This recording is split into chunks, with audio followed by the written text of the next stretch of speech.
Hello Amiga coders, this is Photon of ScoopX.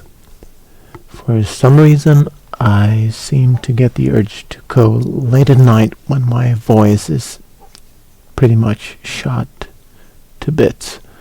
Anyway, I haven't forgotten you. I must blame other things, but I do think they're kind of related.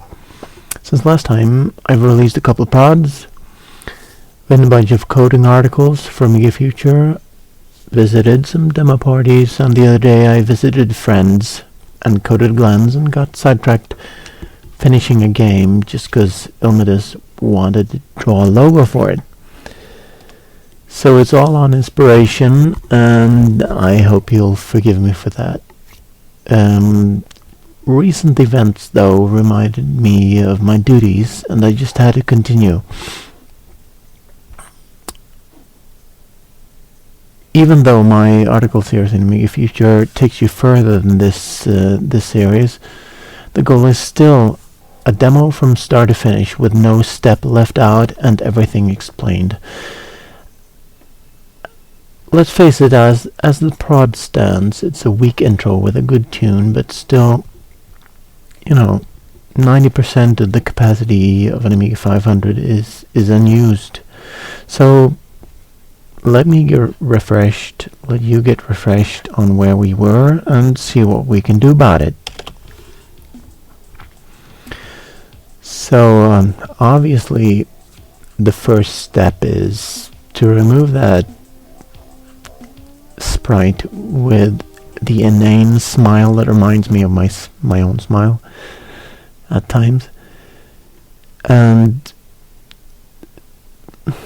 realize that we've sort of, not completely, let's be creative, painted ourselves into a corner. Just because I wanted to demonstrate the DDF start and DDF stop, we've limited the width of anything that can be displayed in front of or behind the logo. So the only thing really that can go there is sprites, and I had this idea of making equalizer sprites in a sort of cityscape mirrored, because that's the other thing. We mirror the scroller just to have something for it to bounce on, which means that anything we put above the horizon, not too far from the horizon, must be mirrored in the same plane. Thank God I did update the logo, so that doesn't. I mean, it still looks good. It's let's face it, it's a decent demo if you'd make an in vitro, or let's say just a demo to say hello, we're still alive, we love you, greeting list, and so on. It's still a decent little intro, with the exception that we added a huge tune to it, which makes it a demo rather than an intro. But still, it's pretty decent. I mean, we could just remove the sprite. Let's see if we find it. Just like you, I'll have to find my way here. And I mean, let's completely destroy this ugly bastard. In my case, I'm using ASM2, so I can press Ctrl I and just... Well, I can't do that. I still have to go binary. Never go full binary. Anyway. Still the case, yeah.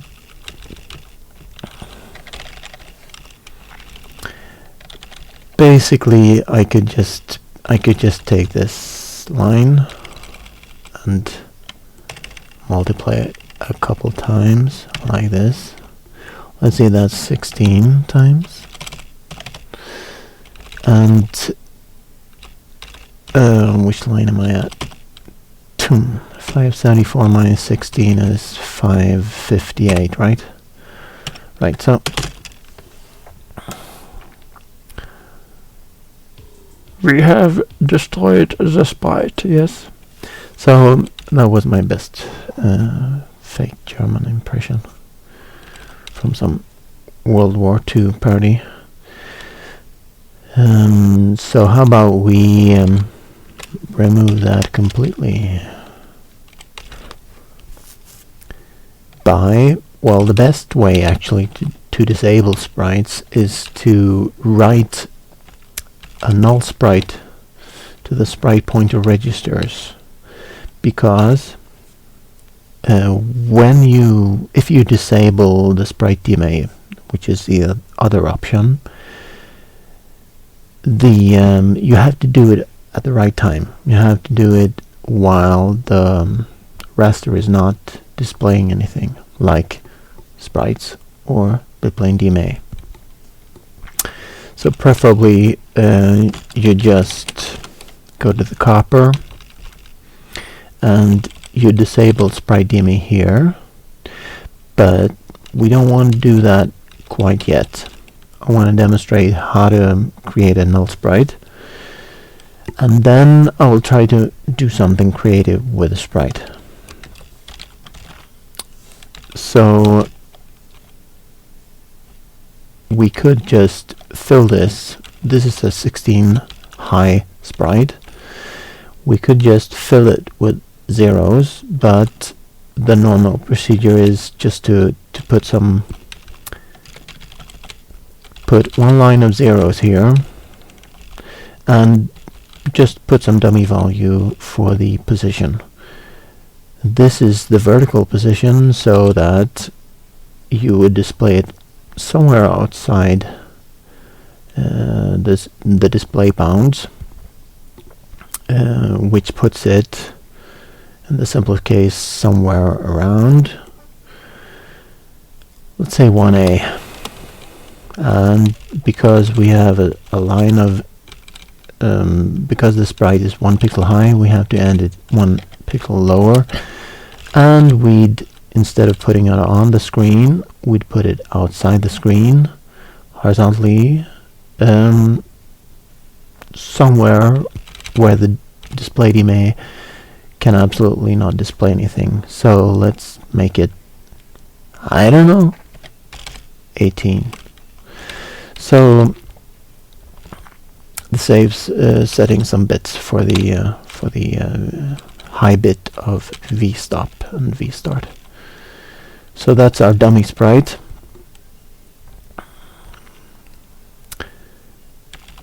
Let's call that dummy sprite and do that. And furthermore, of course, let's check that out. Right. Oh, I had it right there. I need to remove the movement from the sprite. So, hang on. That's not a semicolon, that's a semicolon.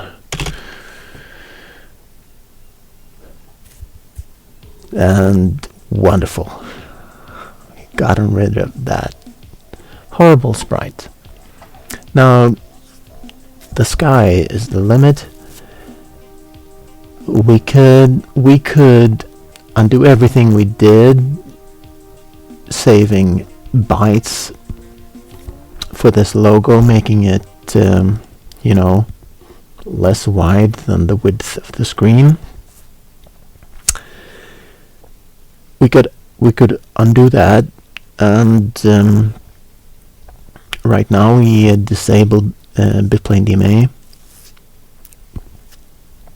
I should say we set the number of bitplanes to 0 where the copper bar is, but we could undo all that and make everything above the horizon any bitplane depth we desire. The only thing needed here is an idea. If you have one, please comment below.